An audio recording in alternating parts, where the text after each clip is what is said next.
예, 장기표입니다. 날씨가 정말 춥습니다. 하여튼 이 제주도에까지 한파 경보가 내릴 정도로 하여튼 대단히 춥습니다. 저는 사실 어제 아침 일찍이 부산으로 김해로 이래 둘러왔는데 김해에도 영하 12도가 넘더라고요. 그래서 김해 사람들이 그렇게나 추운 거는 처음이다. 당연히 그런 말이 나오겠죠. 우리 시청자 여러분, 정말 이 추위에 조심하셔야 됩니다. 특히 코로나 때문에도 그렇고 하더니 각별히 조심하시기 바랍니다. 제가 사실 이 말씀을 들으면서 정말 또 이 말씀을 드리려 하니까 제가 너무 좀 위선자로 보일 것 같아서 말씀드리기가 좀 어렵습니다만, 제가 이 말씀은 이 추위에 다들 조심하십시오 이렇게 말했지만 추위에 조심할 수 없는 분들이 굉장히 많습니다.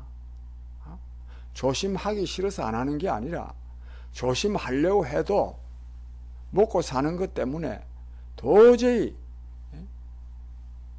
정말 추위로부터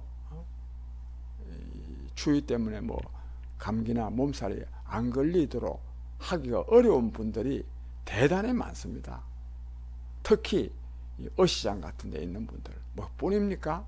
하루하루 이렇게 생계를 유지해야 되는 분들, 이 추운 날에도 길바닥에서 자판 하나 놓고 장사를 해야 되는 분들, 정말 이런 말씀을 드릴 때 정말 가슴이 아픕니다. 저 요즘은 이 서울역 지하도, 시청 지하도에서 잠자는 사람이 정말 거의 없다시피 합니다. 근데 제가 며칠 전에 그 시청 앞에서 오는데 거기 또 보르박스를 깔아놔 놓고 있어서 제가 굉장히 마음이 무겁습니다. 정말 해서는 안 될 변명이지만 변명하자면 그런 문제는 개인이 해결하기는 정말 어렵다고 생각합니다. 이는 국가기관이 시설을 통해서 해결해야 되겠다, 저는 그런 생각을 합니다. 이왕 말씀 난 김에 제가 저는 요즘 정책 전문가로 자부합니다. 제가 여러 가지 문제에 대해서 정책을 많이 내놓았습니다. 그 중에 저는 가장 중요한 정책은 노숙자가 하는 것이, 노숙자를 없애는 거라고 생각합니다. 뭐 여러 가지 서러움이 많이 있지만 저는 노숙자만큼 서러움을 많이 겪는 사람은 없다, 이렇게 싶습니다. 하여튼 제가 입만 벌리면 국민을 위해서 정치를 한다는 사람으로 정말 제가 이 정치인으로서의 도리를 다하고 있지 못함을 깊이 통감합니다. 거듭 변명 말씀드리면 이거는 개인이 또 해결할 수 있는 게 아닙니다. 그래서 정치가 중요합니다. 정책이 중요합니다. 그런 말씀을 드리고요. 아무쪼록 어쨌든 이 추위에 각별히 좀 조심하시기 바랍니다. 마침 이 방송에서도 이 한파에 조심해야 될 일들을 특히 그 KBS 같은 데서 아침 방송 이런 데 많이 합니다. 절대로 흘려 듣지 말으시고 유심히 들어서 하여튼 이 혹한에 대비하시기 바랍니다. 하나, 저 아파트에 사는 분들, 저는 이 아파트 현관문에 요즘은 그게 좋은 게 많습니다. 비닐루가, 두꺼운 비닐루가 많은데 그런 걸 딱 오래 가지고 현관문에다 붙이면 한결 따뜻해진다는 말씀을 드립니다. 그리고 지금요, 제가 이 뉴스를 보니까 지금 김해에서 오는 길인데 오면서 뉴스를 보니까 윤미향 씨가 오늘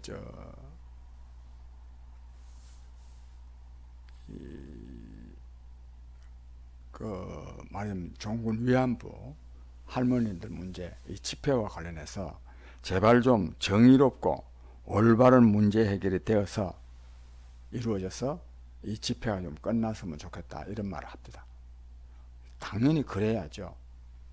그런데 지금도요, 이 윤미향 씨가 나와서 이런 말을 하고 언론에 보도가 되고 이런 나라 자체가 정의롭지 못한 나라고, 이런 사람들이 정치를 하고 국회의원을 하고 언론에 말을 하면 보도가 되고 이러니까 위안부 할머니 문제 이런 것도 해결이 안 되는 것 아니겠습니까?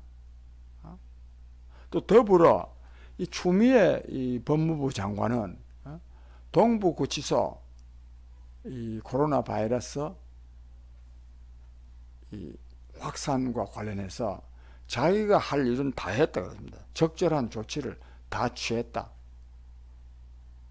물론 뭐 법무부 장관이 적절한 조치를 뭐 취한다고 해서 다 뭐 확진자가 없는 건 아니지만 적절한 조치를 다 취했는데 그럼 뭐 누가 그럼 잘못했다는 겁니까?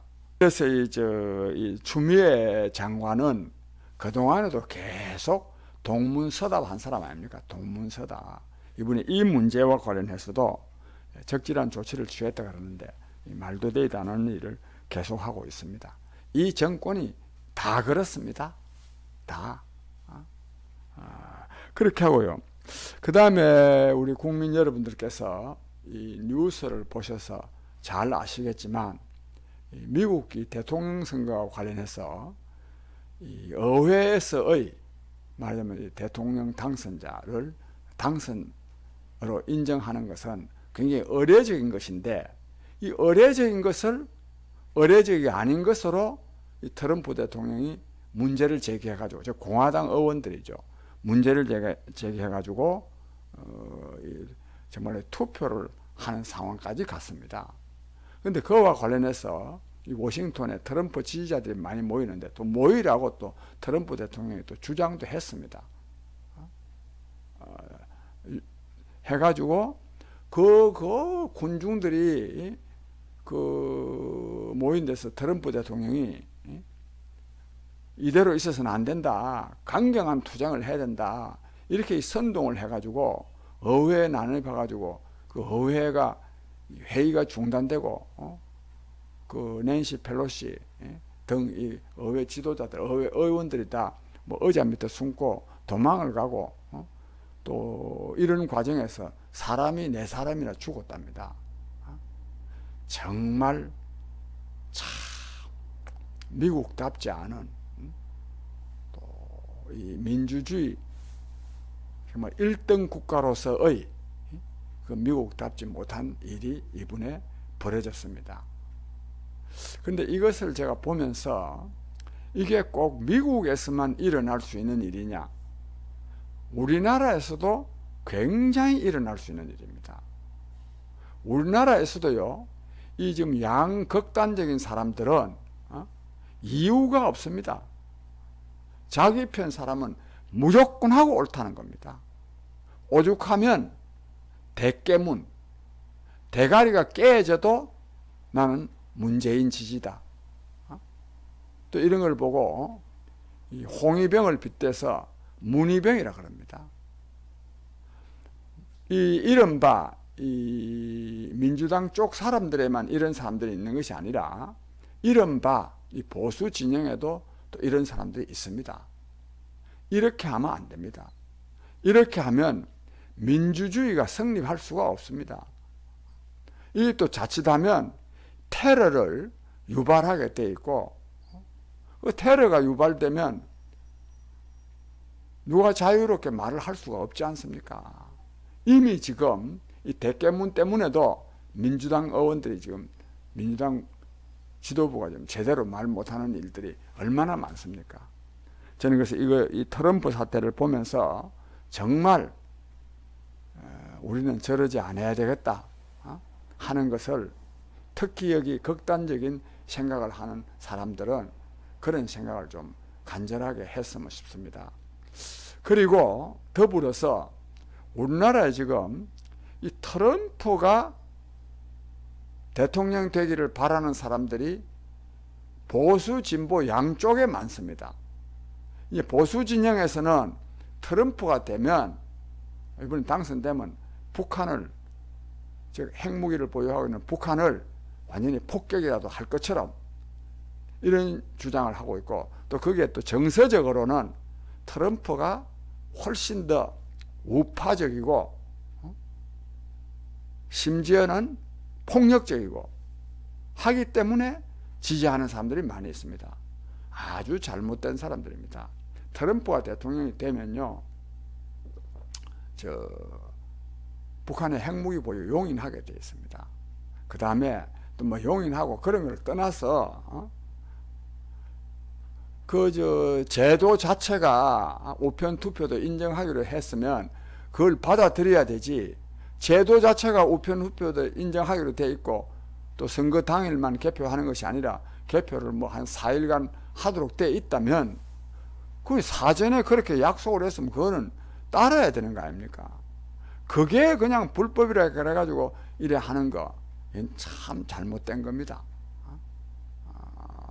그러나 저는 이러한 문제는, 저는 그러니까 트럼프 쪽의 주장이 이론적으로 아주 틀렸다고 보지는 않습니다.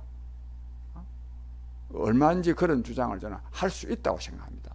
저도 그 점에서 선거가 끝났으면 적어도 그 다음 날쯤에는 개표가 완료돼야 되지, 어떤 주에서는 당일날 개표, 뭐 당일날만은 아니겠지만 그 다음 날까지 개표가 완료되는데, 어떤 주에서는 한 4, 5일까지 기다려야 된다면 이 되겠습니까 이게?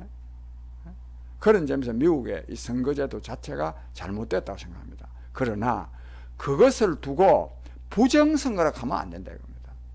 부정선거. 그런 점에서 이 트럼프가 이 부정선거라고 주장하면서 이분의 이 완전히 난장판을 지은 것은 아주 잘못된 겁니다. 결국 이렇게 해서 누가 망하느냐? 트럼프가 망한 겁니다. 트럼프 쪽이 망하는 겁니다. 무리한 주장을 하면 자기가 망하는 겁니다. 국민 여러분, 거듭 말씀드립니다. 날씨가 너무 춥습니다. 아무쪼록 굉장히 조심 또 조심해서 이 한파로 말미암아서 몸을 상하게 하는 일이 없도록 하시기를 간절히 바랍니다. 제 말씀 오늘 여기서 마칩니다. 감사합니다.